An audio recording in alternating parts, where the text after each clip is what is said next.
Benfica Podcast is one of the founding members of Benfica Independent. Benfica Independent is an independent platform made by fans for fans, and in it, you can find our podcast along with many other podcasts, along with articles of opinion, video segments, and much, much more. We're also on Patreon, patreon.com/Benfica Independent, with exclusive contents for our Patreons. Hasta que no estás aquí dentro no sabes la grandeza de este equipo. Sí, es un club que tiene una grandeza que no se comprende si no estás aquí dentro. São de uma magia única, benfiquista, que só nós sentimos assim. Por muitos desgostos que possamos ter, valores mais altos se levantam. E o valor mais alto que se levanta em termos futebolísticos chama-se Benfica.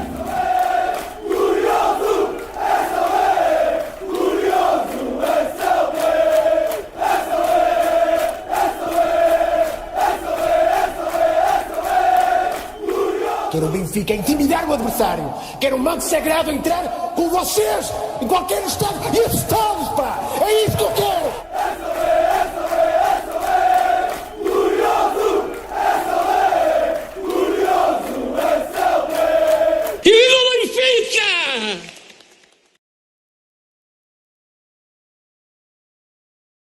What's going on, everybody? Welcome to another edition of the Talking to the Dog Benfica Podcast. Here we are, another night, another podcast. My name is Alfredo Fumaças. With me, as always, Cristiano Oliveira. Cristiano, como é que é, amigo? Tudo bem contigo?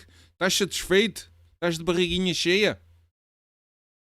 All right, bro, but I got a quick question for you. Sure. Only if it's quick. Estás constipado? No. Got a deeper tone to your voice today. Yeah, I don't know. Hey. Glad you're doing okay. I'm doing wonderful. Awesome. That's awesome. Glad to be back here with you guys once again. And also with us, Dave de Oliveira. Davey de Oliveira, what's happening? What is going on? I'm feeling good today. I'm feeling boys? Feeling good? I'm feeling good. Didn't know if we were going to need another therapy session going into today's match. I needed a therapy session between Cristiano and I. You know, at the beginning of last week's podcast, we had mentioned about Otani coming to the Blue Jays, and then I got Cristiano's inside sources telling me that the Blue Jay only to be disappointed that. I'm guessing my source was following that jet. I'm assuming. What's this guy's name? The same Otani. Tá zoando, Otani. Tá zoando. Maybe it was the same source that Alfredo said that Abel was going Dave, to the. It's a done deal, man. It's a done deal. He just renewed with. Esquece essa merda. Esquece essa merda. Tá feito, pá. Everybody's got sources. Listen. Bad sources, good sources. I'm not talking about sources no more, all right? I don't want to hear about no sources. It's a sure way of getting you in trouble when you talk about those sources. But anyway, I retired right after that. I retired. No more sources. You retired. It's a wrap. That was it. I retired. Yeah. Anyway, episode 509 is what we're up to. Let's say hello to the Freddies.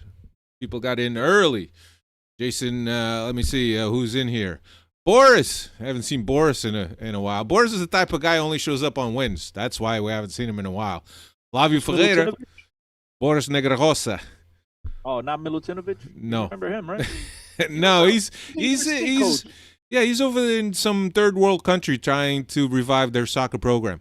Flavio Ferreira, Melo, Cristiano Oliveira, that's you, Chris. Aussie Benfica, Jason Gaidola, Jared Juskowitz. I don't know if I said that right, but I think it's right. PR. Who else is in here? Justin Nedagão. I haven't seen Justin Nedagão in a while. That Jared Piskowitz, the guy I saw in the parking lot in Clark? No. Manny Veladão is also here. Manny's a regular. Justin is probably busy. You know, he got a job at the mall wrapping up Christmas presents. I don't know why he hasn't been here in a while. I might. Who's the Miskowitz guy you were talking, because I don't see him on my screen. Yeah, Jared Juskowitz. Oh, I see him right up under Aussie. Okay, I didn't see him. Okay. Welcome. Is that Jurisic's cousin? No, I hope not. J.U. aquilo sabes que aquilo é tudo a mesma família. It's the same tree. J.U. I don't know. Maybe. No. Thank you. Thank you for those of you who took the time to check us out, the regulars and the guys that are not here on a regular basis. But I know that you guys catch the podcast on a replay for sure, both on the audio and the video format. So we appreciate it. We appreciate all our fans. I'm feeling good. If you haven't noticed by the tone of my voice, I'm feeling good today. I've already mentioned that, and I'm going to mention it again. I'm feeling good. It's a lot easier to come here to talk on a podcast after a win than it is after a loss, even though the two games that we're going to recap today, one of them was a tie. Also, we're going to discuss the events that happened at Stadio Luz in the Farense game, get Cristiano's take and Dave's take on that whole thing. President also came out a day later after the game to speak to the media. We'll talk about that also. And ladies and gentlemen, we're through to the Europa League. I hope everybody's happy with that. I certainly, as a Benfiquista, I'm certainly happy that we made it to the Europa League. And I know that every Benfiquista should be happy that we made it to the Europa League. After all, I think it would be pretty shitty if Benfica didn't go to any European competition after the campaign that we had in the Champions League this year. So here we are. Chris, let's get right into it. You ready to go? Smash the like button, Alfredo. You want me to smash the like button? Smash my own like button? Yeah, okay. Thumbs up. Let's do it. I put the little heart. I get a little heart. What you do? Where? Heart? A little heart. Oh, but it's telling me to sign in. Forget it. I'll put it in later. I don't know. And now I closed the chat now. I want to talk about which game, because you messing me up. Like normally you go with the first game, but it's like, what are you doing backwards? So Friday, right? Let's go in chronological order, right? Let's talk about the Farense game. Farense came to Stadio Luz from Algarve to play Benfica on Friday, a game that we thought was going to be easy. But it turned out not to be easy. I'll give you the lineup. Trubin was in goal. Auschness, Silva, Otamendi, Muratu, Neves and Kokshu, Di Maria, João Mário, Tengsted, and Rafa. I was thinking of a clever nickname for Rafa, but I couldn't do it. So Oh, you see this guy? See this guy? Number one bullshit guy. Yeah, exactly. I find it interesting that you said, we thought it was going to be easy, and it didn't turn out to be easy. Yeah. For Rafa, it wasn't easy. I have a different take. I think it would have been easy if we'd had anybody but Rafa in there. I think it would have been easy. I mean, the guy had 11 attempts on goal. He actually gets credit. 11 attempts. Here I am. Sound like this is basketball. He had 11 shots on goal, and he gets credit for a goal that I thought went off of the defender. I thought he shanked it. It did go off a defender. He did. It did. But he still it tricked the goalie. Yeah, that's the only way it was going to go in. But nonetheless, look, all jokes aside, I think it was one of the better performances from Benfica this year. Yeah. Against a bunch of Moncos. Let's not forget that. Yeah. But it's still a performance that I think Benfica needed to put forth. They created plenty of opportunities. I mentioned Rafa had 11 shots by himself on goal. The goalkeeper looked like a phenom. He had 12 saves on the day.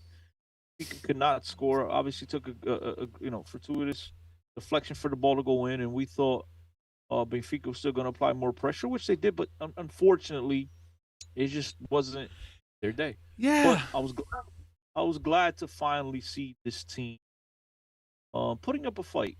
I've had this conversation with a few people since the game, and it's funny because we've actually talked about this on the podcast. Dave mentioned it as well, about whether this team had given up on the coach or not, right? Had he lost the locker room? And I think after that one game on Friday, we all got our answer. I don't think, that these guys have turned their back on the coach yet. I don't think that they're ready to make his bed. It seemed like the players were into it. You could tell after the game that they were all visibly frustrated by not coming away with the 3 points, and it was, I've used this term previous years with Roger Schmidt, but it was a breath of fresh air to see that the players actually cared. Yeah. So there was some positives. Obviously, there was also the very ugly, right? The good, the bad, and the ugly. Yeah. It was the very ugly, which is something I've never seen in my long time on this beautiful earth of ours, and I've watched Benfica for many, many, many, many years, and I've never seen anything like that at home. We'll get into that in a second, but right now I think it's important to point out positives. Boys came to play. Yeah. João Mario is dude must have drawn a lottery ticket that gets him lifetime starts and plays and whatever appearances. It's just crazy that this guy plays every game, every second of it at least. But yeah, positive, Alfredo. Dave, positive, right? Against the Monkeys, but it was a positive. It could have been better, right? There's always more to be left there when you're dropping points at home. But when you're seeing that offensive output and the team creating the chances that they did, if we had an ounce more of somebody who could finish. Yeah, I mean, even that guy, for every miss that he had, at least he had 5 misses, a couple of goals though on the tally. So he would have at least begged a brace in this match. So easy. I think I'm surprised Cristiano's putting a positive spin on this, because I feel like anytime we're dropping points at home, it's never a good thing. But the way the league is shaping up this year, it's going to go right down to the end, because nobody at this rate wants to win the league. Yeah. Hey, let me use one of my famous lines from previous podcasts, right? And when comparing players, and we've talked so much about whether it's Artur Cabral, whether it's Musa, whether it's Dankstedt, right? And we've always said, and I've used this line in the past, that anything you do is going to stand out as if it's something brilliantly, right? Just like any striker with a heartbeat is already better than what we've seen lately from any striker up top. And so it's similar when it comes to the team's performance, right? That, yes, we didn't get the result, but at least, Dave, as I said to you before, I think Benfica played, at least they created chances. I mean, we couldn't have said that. We couldn't say that in previous games, right? I'm just sitting here talking to you about how it looked like this team was actually was putting forth an effort. You could tell that these guys were visibly upset by not getting away, coming away with the result. And I think that's a plus, Dave. I think that's I like what Jason Gaidola is saying here in the chat. When they say Benfica played good against Farense, it really shows how bad we've been playing this season. Exactly. It's a fact. Yeah. But that's why I'm saying, look, as negative and as critical as I want to be of this club, right? We must first crawl before we walk, before we run. You know what I mean?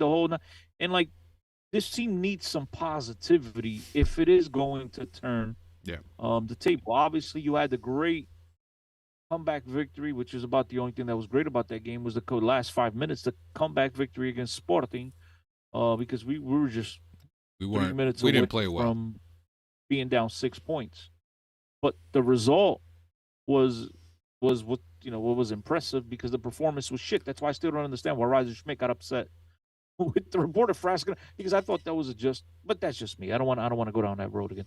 I don't want to touch on that. But yeah, I mean, look, you need some positivity, and I think the club against a team like Farense was expected, and at the very least, this is what was demanded of them, to come up and create opportunities, and I think Benfica did that.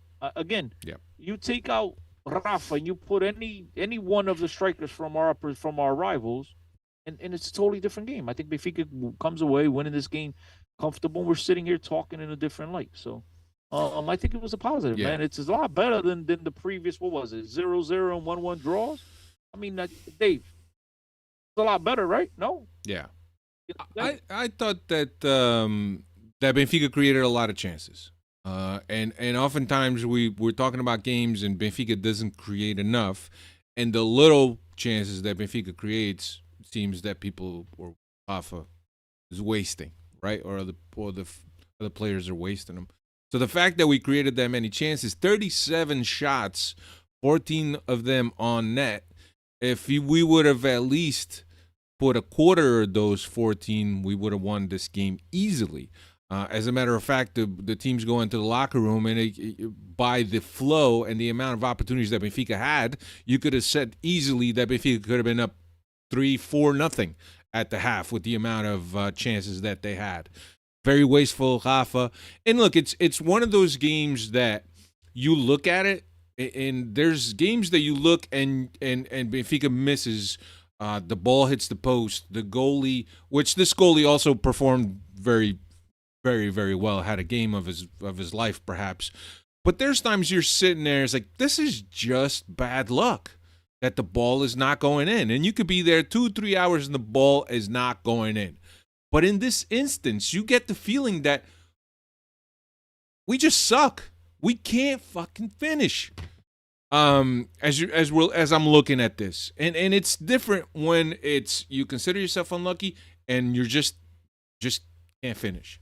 And that's what the story of this game was. Aside from the incidents that we'll talk about it shortly. But yeah, we went down in the 51st minute. Like a bit of a fortuitous goal, bounces off the Farense player's head on the corner, and the ball goes in. Substitutions were made. 71st minute, we got 1-1 from Rafa after Auschner's assist, and then that was it. We just couldn't find the winning goal. But let's talk about the incidents at Stadio Luge on a more serious note, right? 64th minute, Roger Schmidt calls for 2 substitutions. Musa came in for Tenkstedt and Gedge came in for Neves. When Neves' name got called, there was a stadium-wide whistling of the substitution for Neves. And we all know why, right? We all keep clamoring here that Neves is one of our best players. He puts the effort in every week in and week out. And every time that he subs him out, we just feel that the team loses something. If anything, loses some of that intensity that Neves brings to the game. Monumental whistle from the stands. And then behind the bench, Benfica's bench, there were some fans that were a little bit more animated, and they started throwing cups of water at Roger Schmidt. And as Cristiano mentioned, never seen it before. I've been watching football all of my life. Never have I seen that before. We've seen it with Roger Schmidt getting hit with cups at other stadiums, but at Stadio de Luz, to me, I tweeted at the time, I was sad and I was embarrassed. I was embarrassed to be a fan at that time because I just felt that it was so classless. And I'm not putting everything in the same bag, right? There's always going to be idiots that behave like idiots that should stay home. And I think when you look at the incident, you could see that there's a few idiots that were the ones that were behind this. The stadium has heavy rights to whistle a substitution or something that they're not happy about. There's people that reserve any manifestation in terms of whistling or yelling after the game. There's other people that feel that that's part of the way they are in football, the way they live a game live in the stadium. To me, it was just inexcusable to see something like that. And as a Benfiquista, I was extremely embarrassed, and I was very, very sad that, and by no means I'm a Roger Schmidt, put him on a pedestal and nobody could touch him because he gave us a championship. But certainly the guy deserves some respect in terms of what he brought to the team, in terms of what he gave us last season, right? He deserves some respect. You just can't throw things at your coach in your stadium. You can't feel that you have the right to do that. You just don't have the right. You have to respect the club. You have to respect employees of the club, in this case, the coaches, the team, the players, whatever, technical staff, there has to be a level of respect that you have while you're watching a game. And clearly those guys or I didn't see who it was, guys or gals or whoever it was, deserve that the club singles them out and expels them from the club. And that's all I'm going to say. I was very embarrassed by the whole thing. I'll get Cristiano's take and I'll get Dave's take on it now. But I was incredibly sad by the whole situation. Chris. I'll let Dave go. I'm always talking first. Vai lá, Dave. I think we're our own worst enemies at times. There's always the expectation that Benfica has to win every game, and I'm not saying that those expectations are wrong. But at the first sign of trouble, everything is doom and gloom, and it's the end of the world. And we need a quick change, fire the coach, get rid of this, get rid of that. So I think we're our own worst enemies. We have no patience, and I mean, I've been the one that's been sticking out my neck here for Roger Schmidt this season. It's getting thinner and thinner, but I agree with you, Alfredo. There's no room in the club for getting violent and throwing items on the pitch at home and at our at coach home too. So I know Rui Costa came out the following day and gave his support for Roger Schmidt, and I hope the club takes it a step further and punishes the fans. I'm sure there's footage there if you want to identify them. There's definitely footage to identify these individuals.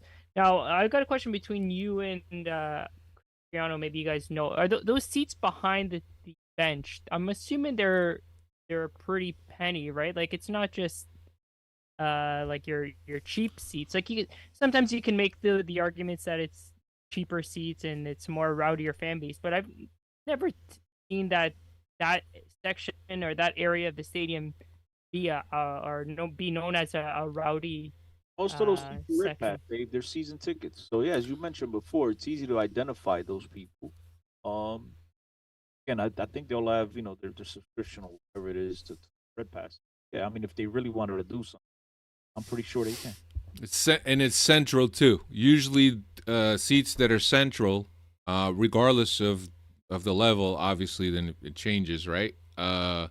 Those seats are more expensive than the ones behind the goal and more to the sides. Central areas are more expensive. But yeah, I think that Benfica has it enough in terms of the closed circuit camera system that they could pick those guys out. As a modern stadium like Benfica, which is also something that's required by UEFA, that you could pinpoint at any fan at any point.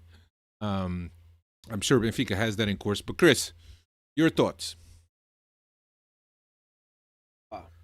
I can spend the next 20 minutes going off on a rant, but I'm going to pass. Okay. So I'll just keep it short and sweet. It was embarrassing, despicable. You might not agree with the coach, and I don't. I'm in no way, shape, or form at this stage in love with Rodgers. I was at one point. There's a lot of things I disagree with him on, but I would never do anything like that. And I think these people should be ashamed of themselves. I've told you in the past here on the podcast, I thought Benfica, there's a lot of ways. There's some of the dumbest fans in the world, and they showed again why I say these things, because we've had opposition coaches, we've had other clubs that treat us fans and our club like total trash, disrespect us left and right, and they don't show this type of displeasure to those people. They to show it to you, one of your own, regardless of what regardless of how frustrated you are, it's pure classism. And so I don't think there's any room for any such thing in a stadium anywhere in the world, but let alone it's die to lose towards your own coach. It's despicable, man. Where's your energy? Where was this energy when you had a president robbing your own club You know what I mean? That some of you still turned out and went and voted for the guy. You would have still voted for the guy to be there now. Where's this uproar? Where is this show of displeasure towards a lot of the nonsense that's been killing our club year by year, and some of the management decisions and whatever it is? Where's all this? I mean, I just don't see this rage. And now towards a coach that it seems like this has been building from the media to everybody. Look, man, I'm in no way, shape, or form the biggest Roger Schmidt fan, but this whole bullshit that they've staged on the guy because he doesn't speak Portuguese. I mean, this is fucking pathetic. It is pathetic, and you're childish. You should be embarrassed. You should be ashamed of yourself. And better yet, you shouldn't even show your face at the start of the lose anymore. And I don't care how frustrated you are. Sometimes we're all frustrated. We do stupid things. Throwing stuff at the coach is just, look, man, boo him, whistle him, do whatever the hell you want. But there's a line you don't cross. And I just reminded myself, I said I was going to keep it short. So I'm going to get off. But it's absolutely pathetic that you do that to your own coach in your own safety. Yeah, let me read some comments here. Chico Marcelino, hi Chico. Schmidt's family was in the stands watching him being battered. Sad. Nick Valadon says, I agree with the fans' frustration about subbing out Neves, but throwing the drinks at our coach is absolutely uncalled for. But if you go back and look at that game, guys, right? And what was it, Jason you said, or Nick? Nick. Bro, again, we're all entitled to our own opinion. I'm not maluco, none of the above.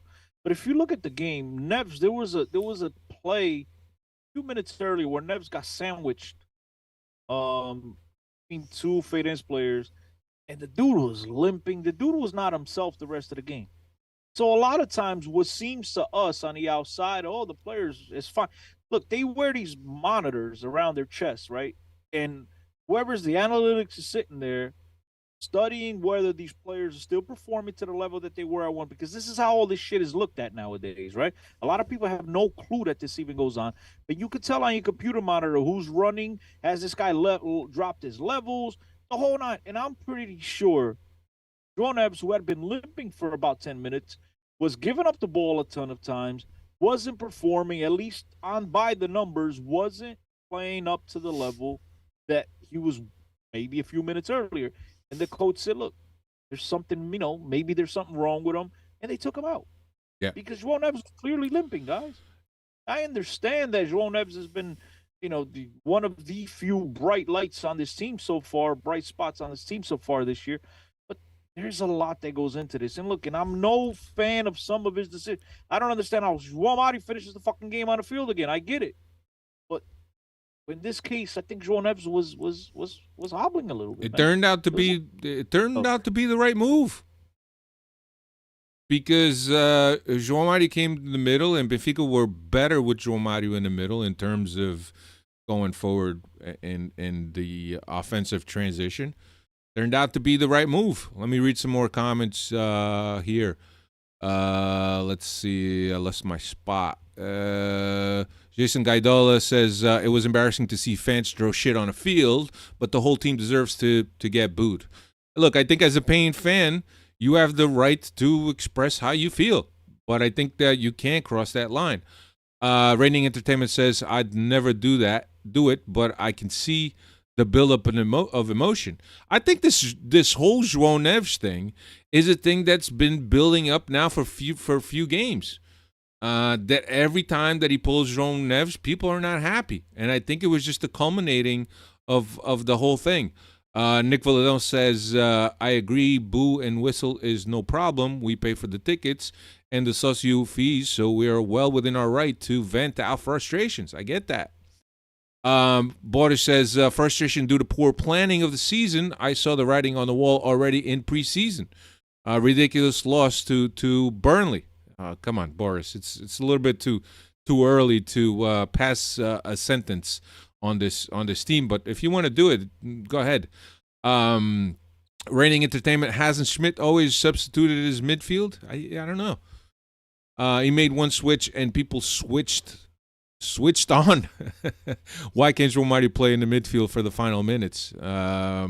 Boris says the club spent ridiculous amounts of money on mediocre players, and the coach substitutes the player who runs the most. Oftentimes it's not the guy that runs the most that you need on the field. It's guys that are a little bit more focused, and it could do better, or for whatever Roger Schmidt interprets of what the game needs. And it could also go back to the analysts that are up top. They're looking at these guys' vests and their GPS recorders, and they're seeing things that we don't see to the naked eye. What else is on here? Yeah. Aussie Benfica said, I want to see quality of Slavia Praga. If we draw them, as Jurasek, I believe, was from there, and he was considered great for them. Yeah, he's already a little bit ahead of us. But, yeah, that's all we're really going to say about that. I think that everybody is in agreement that it was embarrassing as a Benfiquista.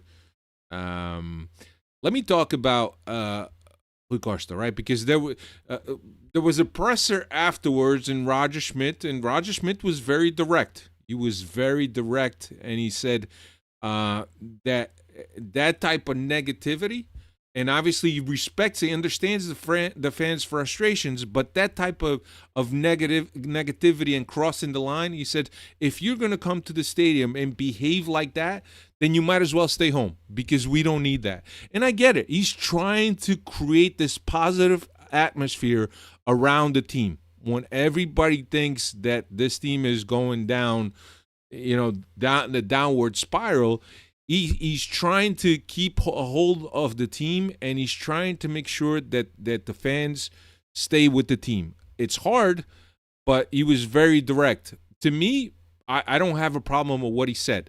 What I do have a problem with is that I thought that after that event, unprecedented event, right? I thought that Rui Costa should have kept Roger Schmidt from coming to the press conference. I thought that he should have protected him. I thought that Rui Costa should have spoken to the journalists right then and there.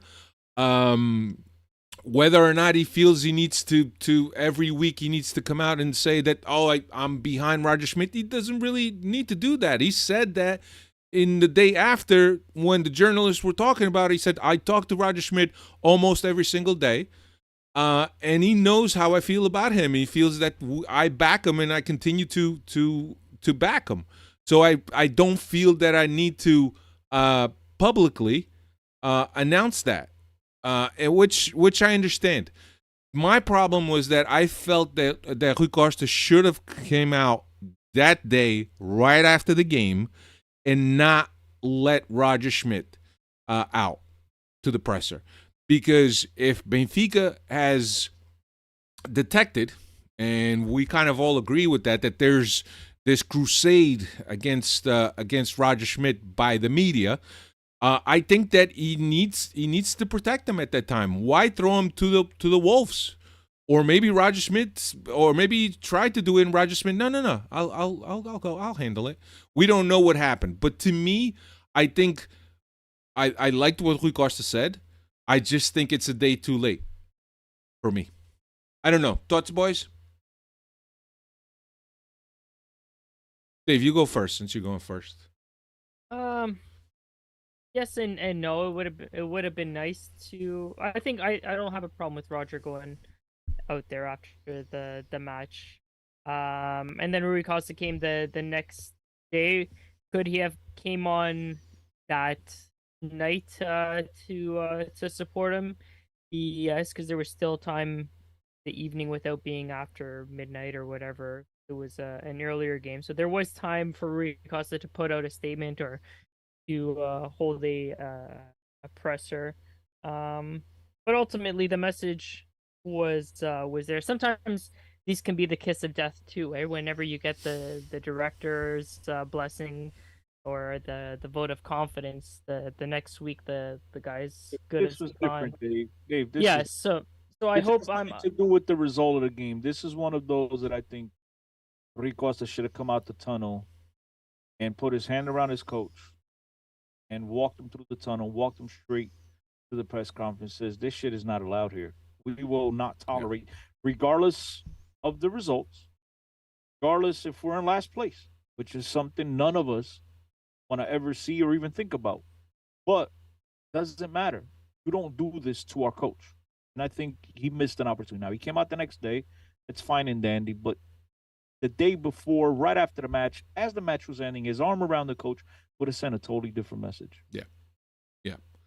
And I think, look, if you guys watched the game, right, and after Benfica scores the tying goal, you saw the outpour of support from the players to the coach and the technical staff, right? And that's what Cristiano was alluding to before, that we saw a togetherness from the team and the technical staff that maybe in years past we may have not been able to detect or seen. But certainly it shows that the team was with the coach. The coach is certainly with the team. Otherwise, you wouldn't be giving these guys opportunities when clearly there's guys that need a little bench time. But yeah, I just thought that, as I mentioned, I liked what Rui Costa said, but I just thought he could have done a better job. Can we chalk that up to his inexperience? Maybe. But as a guy that's been inside locker rooms and has lived and breathed football since he was 17 years old, right? I think that he knows exactly what he needed to do. Was it premeditated? I don't know. Was it on purpose? Did he want to? Maybe he didn't want to come out and say because his head was spinning, his head was hot, so maybe he decided to wait till the next day. I just thought that in an incident like that, as I mentioned, unprecedented, I felt that Rui Costa could have been and should have been a lot more active. Right away. Right. You have to put an end to it. You can't look. Rui Costa probably, this is unfair. We don't know. Rui Costa probably did put his arm around them in the tunnel and probably told them we're with, but to the outside, it's not what it looked like. Right? We had no idea. We still have no idea. I'm just assuming here, right? Speculating, I should say. I see what's his name. Jason says better late than never for Rui. However, he can't keep holding pressers. There are times to hold pressers and there are times to hold pressers, and this is one of the times. You have to stand by your coach. This cannot happen at home. You cannot be attacked by your own fans. Forget about any fans, right? Should not be attacked regardless. But by your own fans at home in your own stadium, you have to make a stand. Yeah. That's just my 2 cents. Yeah, no, I agree. I forgot what I was gonna say, but I agree. Sorry, Alfredo. I just no, wanted to say, could have done all that. No. Okay, I remembered. Again, going back to the fact that Rui Costa has mentioned that there's this crusade against Roger Schmidt, I think that Benfica's communication department has done an extremely poor job of defending the coach, defending the team. Because every time that there's a narrative that comes out from the media, right, if Benfica doesn't say something to put it right, to say, that's not really like that. This is what's going on. What you're doing is not only are you allowing the media to control the narrative, but now you're also exposing your fans to the narrative. Because if they don't have... Alfredo, you'd almost think Benfica don't have their own channel. Yeah, exactly. But you don't have to do it through the other channels, through the other outlets. You can do it through your own. No, but even which is direct at your own pace. You know what I mean? You dictate. Yeah, but even articles that come out in a bola, recordes do jogo, whatever. Why can't Benfica say, you know what? Where did this come from? Where did you guys get this bit of news? Because it's not accurate. Benfica has done that in the past. Like today, I think Sporting was associated to a player, and I forget who it was, and they came out right away and said, no, we're not interested. I think that Benfica needs to do a better job controlling the narrative, but also leaving their fans in a position where the fans know exactly what the direction and what's going on in this club from an outside perspective, right? Because the less you give to the fans or you tell the media this is what's going on, the more you open up fans to create these conspiracy theories and to really let themselves be taken by the narratives that that media is creating. And I think that is one of the biggest downfalls from Benfica this season, and that is that their department of communication is not working well to defend the club and to set these little headlines that get out there, set them straight. Because there's a saying in Portuguese, quem cala consente, meaning if you're quiet, and people are talking about you, basically it's almost like an admission that it's of guilt, or an admission that whatever people are saying about you is true. And I think that there's professionals in Benfica's communication department that are paid, I'm sure, a lot of money, and for Benfica not to be as active in their communication department as they should, right? And it's not complain after a game that you've been done wrong by the referees. No, you got to start from the first round. You got to start calling things out, just like Porto calls it out, just like Varandas calls it out. Benfica's so quiet, and then when all of a sudden things don't go right and you lose a game, now you're crying wolf. Where have you been this whole time? So I think that Benfica's department really needs to do a much better job setting the record straight, making sure that the media channels are not controlling the narrative. And I think that at the end of the day, they do a disservice to their fans by allowing their fans to be taken by these narratives that the media is creating. And that's all I got to say about that. But I think that the communication department's done an extremely poor job for Benfica. What else? Do we want to talk? Do we have anything else to say about this game, or can we move on? We need to wrap this up, but there's one more thing that's gonna, Go ahead, rattle Chris. everybody, which is Artur Cabral after the game flipping everybody. Oh yeah, I forgot about that. He did come out and apologize the next day, and I understand, things were hot. It was just a crazy day to start to lose on Friday. Yeah, look, And yeah, it must not have been easy to deal with. Again, you're professionals. yeah. This is what you get, man. This is what you signed up for. Right. Unfortunately, and whether you're by your fan, look, you're gonna have some rotten apples that are gonna direct things at you, and you just have to put what do you call it? The things that the burros have. The Blinders. right? You have to put on the blinders and the earmuffs and just keep it moving, man. Because regardless of what your reaction is, unless it's the right one, which is ignoring, anything you do is gonna, backfire. So very unprofessional by him. Not nice at all. But again, just one of the many things that went wrong at the start of the lose on Friday. Yeah, Jason Gaidel is saying the narrative doesn't seem to seep into the locker room. Regardless of their form, the team still appears to united and behind Roger Schmidt. That's because they know the truth. And when you know the truth, whatever narratives are out there, you're not going to subscribe to them because you know the truth. You know what's going on. And I think that you bring up a great point, Jason. I think when the team's united, there's things happening in the locker room. There's things happening on a training pitch. The team sees itself progressing. So they're united. Obviously, they're frustrated by the results. They're frustrated that they're being contested by their own fans in their own stadium. And I'm sure they're sad. And I'm sure they're frustrated also. But the thing is that I think the club has to do a better job. That's all. Dave, stats and we move. Yeah, just a quick one here. This match had a league high 37 shots taken by Benfica. Only one goal to show for, and 14 of those goals were on targets. Shots. Like we said, 14 of those shots. 37 shots.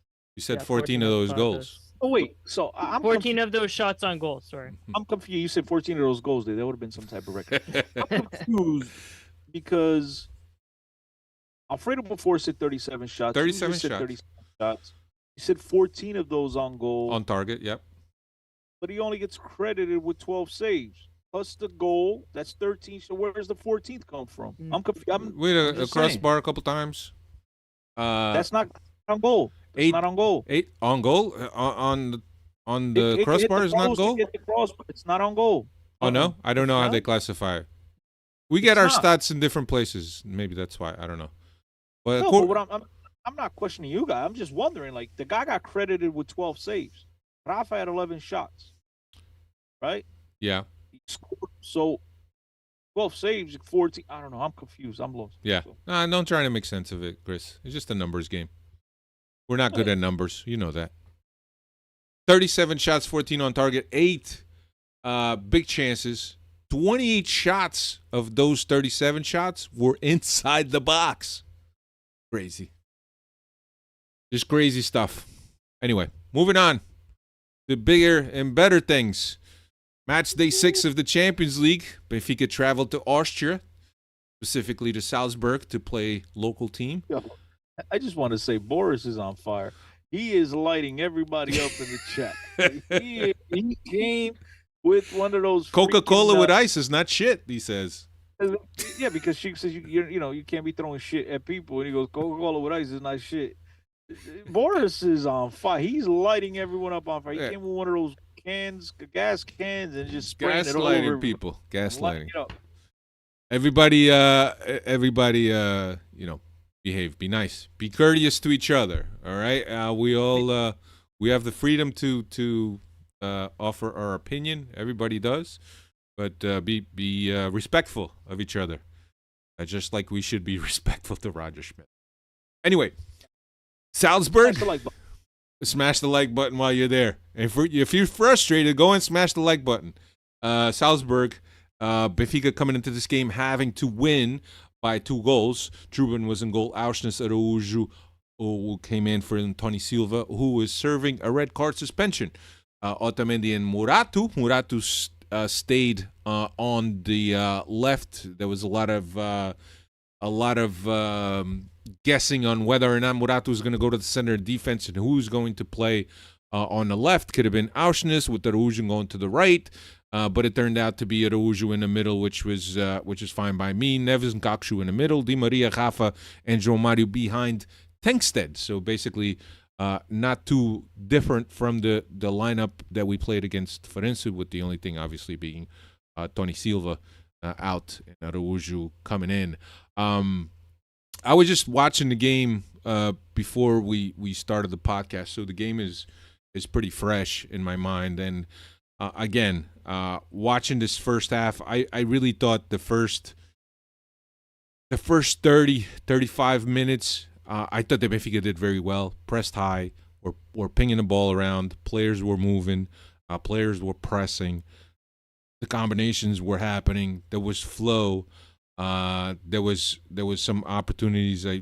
Rafa had that 1-on-1 with the keeper in the 13th minute that he missed. And then in the 32nd minute, we had the Olympico by Di Maria, something that he had attempted earlier in the season. I don't know if you guys recall, he tried a couple. Every game. He's done it every game. But I thought that this one was a little bit different, because usually the Olympic he tries to go to the far post, but he went to the first post, and it looked like Otamendi was showing up on that first post, but really Otamendi missed it.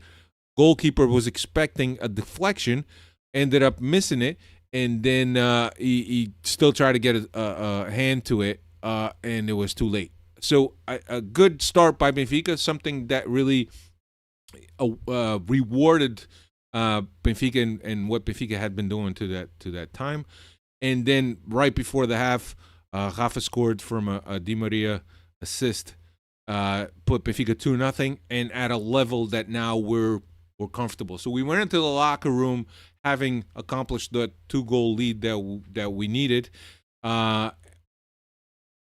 Red Bull tried to respond to Benfica's goal, but I don't think that Benfica was ever in trouble, even though our defense sometimes shows some holes. But I was surprised that Roger Schmidt did a substitution at the half. Musa came in for Tankstead at the half.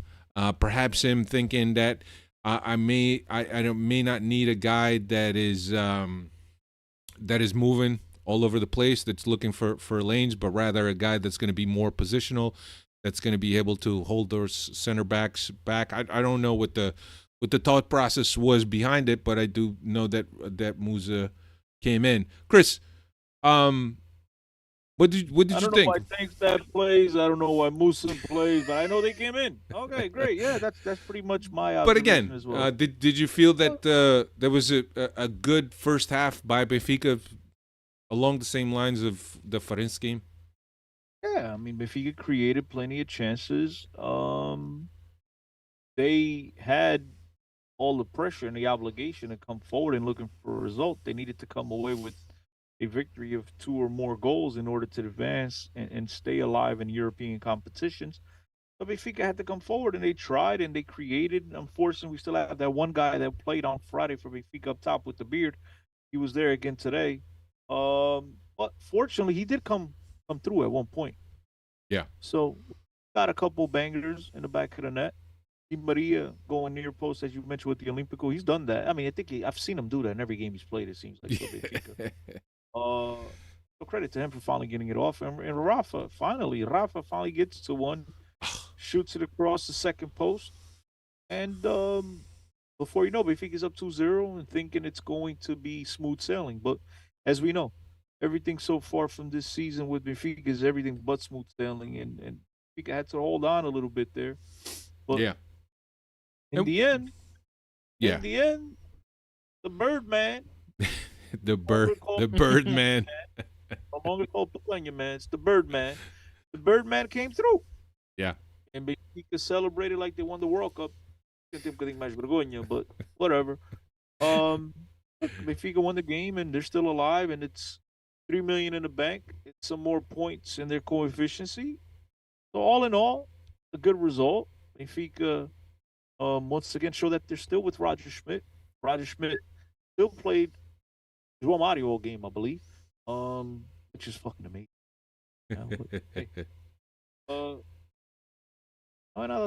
Yeah. No, I just wanted to talk a little bit about the second half. Obviously, everybody knows the result, right? You're not tuning in to the podcast to find out the result, but I thought the Red Bull came out in the second half and trying to chase the result at home. And I thought that the first probably 10, 15 minutes where Red Bull had more of the ball. That volley from Rafa in the 52nd minute when he had no one but the goalie in front of him. And the goalie was near post. He had the whole opposite side of the goal wide open, and he hits it straight at him. Like, it's fucking amazing what Rafa can do. I mean, and look, Rafa with a little bit of ability, with a little bit more class, with a little bit better ability of finishing, the dude will be playing at any team in the world because the ball's a magnet to him. I don't know. He's always in the right place. Yeah. Always in the middle of action. But unfortunately, man, the dude's got cement, blocks for feet, bro. It's just horrendous. Yeah. No. It's we could have basically put the game away right then and there with Red Bull emerging. We could have put the game away if Rafa had put that ball away in the 52nd minute. We ended up suffering the one goal in the 57th minute, the deflection of Araújo, Trubin beaten. In the 68th minute, Gedge came in from Kokshu. Di Maria hit a upright in the 69th minute. Rafa had another shot in the 75th minute. And Benfica really, towards the last 25 minutes of the half, Benfica really pushed Red Bull into their half. And you kind of like had a feeling that if Benfica pushed hard enough, they were going to be able to get that goal, as long as Rafa wasn't the one to finish it. But certainly, Cabral came in 90 plus. Excellent ball by João Neves to find Auschwitz getting behind the defense. Auschwitz crossed, and Cabral with the heel. Can you imagine if Cabral misses that with the heel? I don't know if there's any, Chris, looking at the play, I don't think there's any other way that Cabral could have finished that, because he's facing away from the goal almost, or he's running towards the ball, facing away from the goal. I don't know if that there's much of a finishing move that you could do besides that behind the through the legs with the heel, with the sweeping heel, right? Dá crédito ao homem, bro. Dá crédito ao homem. No. I just think that there was no other way to finish. Estamos aqui todos a cantar. E grande crack, bro. I can't be. Look, I agree with you. I mean, he had no other choice, right? He's going away. He's looking the opposite way. But maybe, who's to say? He didn't know that the goal was there, and he knew that he could maybe surprise somebody. Look, I'm glad he attempted it. I think he did it. He's been attempting this for the last 2-3 games, but like with zero success. So I guess that's where I was going with. And every time it's gone wrong. Yeah, been attempting this for a while. It's like Di Maria in the Olympic goal. So they figured it out. I mean, practice makes perfect. Yeah. Look, I thought that it was a deserved goal. I thought that Benfica was much better than Red Bull. I think that Red Bull was lucky, and also some factors played into it that they won the game at Estádio Luz to open up the Champions League campaign. And I don't know if Benfica ever recovered from that loss, because every game after that was a game that the team was under pressure, that they had to get the positive result. Then you come up against Real Sociedad, who has been great, and an Inter who is a powerhouse in their own, obviously. But I think that from the very get-go, I thought losing that game against Salzburg really put Benfica against with their backs against the wall. They could have reached this stage in the competition, and I'm not saying that Benfica could have outlasted Inter or outlasted Real Sociedad, because I feel they're playing much better than Benfica at this stage.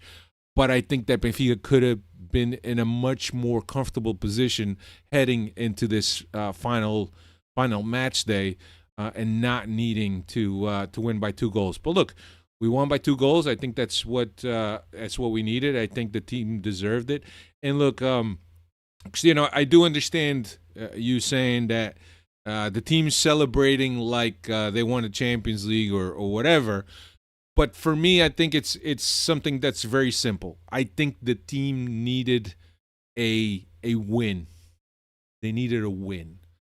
And I'm not talking about figuratively, but I'm thinking about in terms of mentally, psychologically, emotionally. I think the team needed this win because they just felt that everything around them is closing up in terms of the fan support, in terms of everything that happened with Roger Schmidt on Friday, president coming out, having the pressure of possibly equaling the worst Champions League campaign that Benfica has ever had this season's performance. We're never going to equal it. They're already at a point coming into this game. Yeah, but it was going to be very similar, right? Because if we don't win this game, better than 0. No, 1 point is better than 0. But if we don't win this game, 1 point is better than 0. But it's not much different than 0 points. I understand what you're saying in terms of psyche, the confidence. Yeah. You needed a win. You needed this win. You needed a win. You're still alive in a European competition. It's all positives. As Dave and I started this podcast talking about positives and negatives, this was a positive. Yeah. Victory is a victory. A victory in the Champions League is things that, at least for this club, they're not easy to come by. Scoring some goals, going on the road, winning by 2 goals that you needed to win to stay alive. Benfica did everything they could do. Dave. So when it comes to that, it was Dave. a good day. Yeah, Dave, what were your thoughts, Dave? What did you think about the game in general? I'll look for some comments to read after you. Yeah, I thought, and it was another game of wasted opportunities. Rafa, I know Cristiano was trying to put a positive spin that he converted one in the first half, but I guess a broken clock is still right twice during the day, and I felt like that's how Rafa was today, because another game with multiple scoring opportunities and just wasteful I've run out of words to describe Rafa. I think we can all agree this is probably his last season with the club. Thank you for all that he's done, and who's to say that this contract situation is playing on his mind, and he's got that at the back of his mind while he's playing, and maybe he's not. I don't agree, Dave. You don't? Nah, I don't either. No. Because if you've ever played, you know you're not when you're on the pitch, when you're on the field, you're not thinking about that. No, but I think might it be in the locker room, might be after the game. It while affects he's in front one-on-one with the goalie, it's not affecting him. No, but it affects your mental preparation, Chris. It affects your mental preparation going into the game. Not in the game itself. In the game itself, you're in the game. That's it. You're blocking everything out. You're in the game. But I think the mental preparation, that could be a factor. I don't think so because this guy could listen. He can sign a contract extension with Benfica whenever he wants. That's like if it's a guy that's fighting for a roster spot, like bro, I need to put up or shut up. I need to earn my keep. I get it. Rafa doesn't. Rafa could re-sign with Benfica right now if he wants. He hasn't re-signed because he doesn't want to re-sign. I don't think again. If this is a guy that's looking for a payday, if it's bothering him that much, as you're saying, in terms of mental preparation, right? He's scoring, he's bangers, he's scoring all these things. I don't think it's bothering him that. This is my opinion. Bro, I've never once thought about anything outside the field. Bro, playing the game is the best thing in terms of therapy and everything else. It's the best thing ever. I mean, this is why guys play when they have parents pass away, whatever deaths in the family.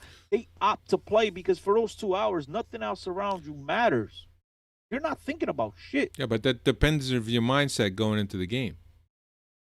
Because if you're not confident, that affects you. Regardless of whether you're in the game or not. If you're not confident, that carries into the game. Alfredo, this is not a confidence issue with Rafa. It's an ineptitude. The guy's been like this since day one. We've said that the guy can't score in a whorehouse with a stack of hundreds. We've said that for how many years now? He does everything right until he gets into the final. There's like the final pass or the final decision. He has to shoot on goal, wherever he shouldn't shoot, it's where he shoots. I don't think this is what we've known of Rafa for years now. This didn't start now. Not like the guy's been converting all these goals, and all of a sudden this is weighing on his mind, his mental preparation. He's not, bro. No, this is who Rafa is. This is who he's been. Yeah, and like you said, Cristiano, this is what's been holding him back. And now that he's 30, he's still with Benfica. When Benfica signed that big contract, they weren't expecting him to be still here at this age, right? This guy should have been gone already to a much bigger club for more money, but he's got the speed. Like you say, you can't teach speed, but unfortunately he doesn't necessarily have the brains to go with the speed. But yeah, he's just another player that you see what he can offer, but there's still much more to be desired from Rafa. So yeah, and like going back to this game, a lot of chances that weren't converted. Salzburg get that deflection goal, and it's almost like here we go again, right? We don't convert on the chances when they're there, and then most of the time this season we're left suffering at the end of the match. But lucky for us, we get that goal, and I still don't know how Cabral gets the goal off by doing that move, because like I said, I've seen 3, 4, 5 other times this season where he's attempted that same maneuver and it's gone off poorly. So yeah, great that it went in this time around, but man, just get a foot on it and don't have to make it harder on yourself. Yeah, but that's the only way you could finish that, Dave. There's no other way you could finish. Let me read some comments here. Reigning Entertainment says we didn't play that bad versus them at home. No, but we played almost 90 minutes with 10 guys. I think that Salzburg is a very accessible team, and I think that even on an average day from our team, I think that we're able to compete with them. Sheik Marceline says Tomás Araújo's composure with the ball on his feet is impressive. His passing is top notch. Yeah, I thought he did pretty well. Reigning Entertainment says Sociedad and Inter are playing well right now. They're playing very well. I think that both teams will go far depending on who they draw in the Champions League. Philippe Greg says Di Maria showed up today for sure. It's 2 games now in a row. I thought he was pretty good against Farense also. Diogo Reis Auschen is really looking like a right back. Great game. Somebody said previously, I think it was Sheik Marcelin, that do we feel that Auschen is at this point and the way he's evolved at right back position, if he's better than Ba? Getting there. Boris says, I seriously can't believe we had 1 lousy point going into this game. Surreal. Yeah. Rafa could had a poker. He's abysmal. Says Diogo Reis, Reigning Entertainment, we've been terrible in Europe. Philippe Greg says Rafa needs to practice his finishing. I don't know if he could practice that much more, man. I just think that is something that's inherent to him, that he just can't finish or he can't do that last pass. I don't know. What else? What's the Club World Cup prize money? I don't know. Chris, do you? What kind of prize money we get from participating in that? I haven't even. I'll worry about it. I don't even know. I'm not even sure about the next Champions League format. I haven't even dove into that and read it all up. So I mean, on the yeah. Jason Gaidola says the end game celebration was a bit much. Money is money. Hope they give Europa a good run. We'll see. We'll see what happens. I think that maybe with a couple pieces, I don't know. But I think there's improvement to be had. Reigning Entertainment, hope Shakhtar beats Porto at home.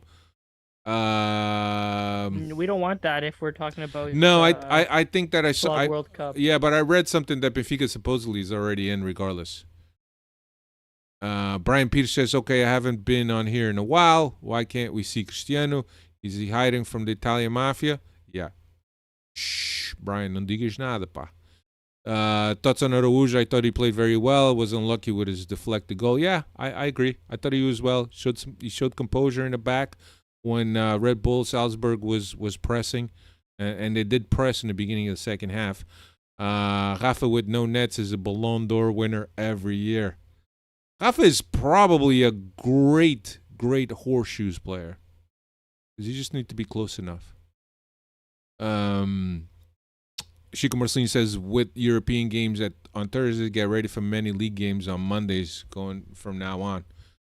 Yeah, you're talking about Braga, Sporting, and Benfica all playing in the Europa League. Thursday and matches. Porto, and maybe Porto. Well, yeah, but I think that Porto is in a much better position than the rest of the teams. But yeah, I agree with you. How are they going to line that up? One game at 6 o'clock, one game at 8 o'clock, and another game at 10 o'clock? It's going to be tough, man. What else? What else are people saying here? Rafa is dreaming of Saudi Arabia. Boris, from your mouth to God's ears. Jason Gaidol, Roger Smith is making the mistake of centering his attack around Rafa, one-dimensional attacker. Brian Peters, I'd take Angelito back 100%, but the only reason I wouldn't would be to give Sheldrup his minutes. Reigning Entertainment, but Chris, 10 chances or 2 chances. If Rafa was good, he would be in the Premier League a long time ago. Yeah, I think we say that here all the time. There's something lacking, and I think a lot of the scouts have been able to spot that out. Diogo Reis really enjoyed Di Maria today, exuding Benfiquism all game. Look, I think that there's players that have competed at the highest level. I think that there's guys that whenever pushed against the wall, that's when they shine. That's when they come out. That's when they want to do things. That's when they want to have influence on a game. Di Maria, Otamendi. I think even João Mario, that there's a certain thing that there's a certain mentality that he brings to the game. Now, whether he gets it right in terms of the way he plays, but I think that he's one of the leaders of this team. As a matter of fact, I think after the game, I was watching after the game, he was probably the first guy to go up to Cabral and give him a hug and tell him a few things in his ear.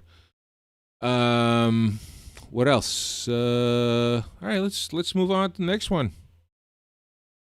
really important game after clinching the Europa League. Braga. We travel up to the Pedreira. When is that game taking place, Dave? Is it Saturday or Sunday? Do you know? I forgot to write it it was down. Sunday, but Yeah, Sunday. What's I think everybody knows what's going on with Braga. Braga's in fourth place currently. Braga has been winning games under the radar while the three other clubs fight amongst each other, accuse each other of doing things, of being benefited by the referees. Braga just keeps winning, and I think despite not having real star power, let's just say that, aside from not having a Jokeres, they had a Banza who is the best scorer of the league currently. And they also have experience coupled with some exciting young players, and they have depth. I think they're in terms of the creative players that they have a lot of options, and I think that Braga, if they could figure it out, and if they can manage not playing every 3 games and still be competitive, I think that you can't discount this Braga, despite being 4 points off the top. Important game for Benfica, as I mentioned, going against Braga, who can't afford to lose any more games, and Braga is not going to want to lose any ground. The other two, Sporting and Porto, also play each other. I believe they are in Alvalade, not mistaken. So an interesting weekend of Portuguese football. The top 4 teams play each other. I don't know if I ever recall something like that, but I'm sure it's happened before. But it's an important round for all 4 teams involved. That could be some teams that get an advantage. I think Porto and Sporting are now tied. Benfica is 1 point behind. Braga is 4 points behind first place teams, Sporting, Porto. Chris, what do you think, man? We got to be at our best to beat this Braga team? Claro que sim, pá. Let's build off some of this momentum. Let's hope it keeps going, and let's get the 3 points, boys, because we know if things go south, Circus gets back together. Yeah. So let's keep this momentum going. Let's hope Rafa gets a new pair of boots. Able to put a few of the chances in the back of the net, because we know it's not going to be easy. Braga is a team that's well built, well coached.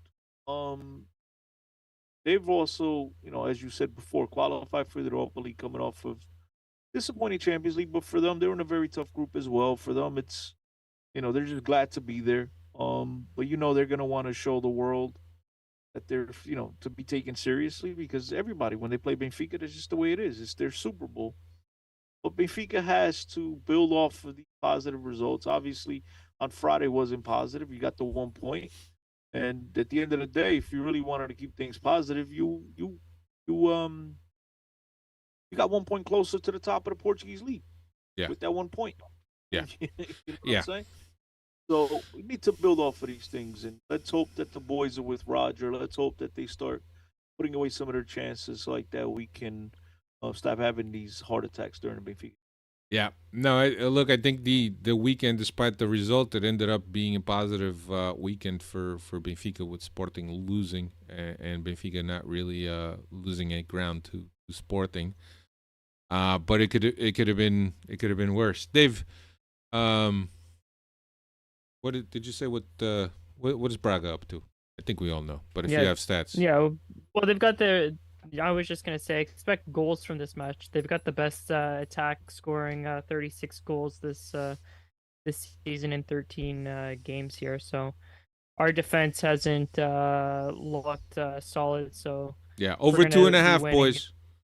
Over 2.5. Hit that over. And you know it's gonna happen now. It's gonna be like a 1-0 match that we put it out there. But Braga's been under the radar because they came out to start the season with a couple of thinkers against these lower clubs when they were trying to just qualify for the Champions League. So they had their focus in that direction. But as of late, winners of 7 out of their last 8 in the Portuguese league, and like Cristiano said, they just finished third in the Champions League, so they'll also be heading to Europa League with us in February here. Yep. Yeah. So tough game. Should be an entertaining weekend of football. If you're done with all your Christmas shopping, stay home. Grab some amendoins or some termos and some sagres. I'm not going to say Superboc because Sagres sponsors Benfica. But if you like Superboc, do it. Have Superboc instead. Yeah, it should be an interesting game. An interesting weekend of football. I'm looking forward to it. I'm looking forward to watching Benfica and watch the team do better than they have done in the past month or so. There's definitely some improvements, but let's hope that the team can build up on it. And this whole thing that Roger Schmidt feels that the team is probably at their, he didn't say probably, he said the team is at their best moment right now that they have all season. Let's hope that they can prove us. Cristiano, any parting words before we go? Nope.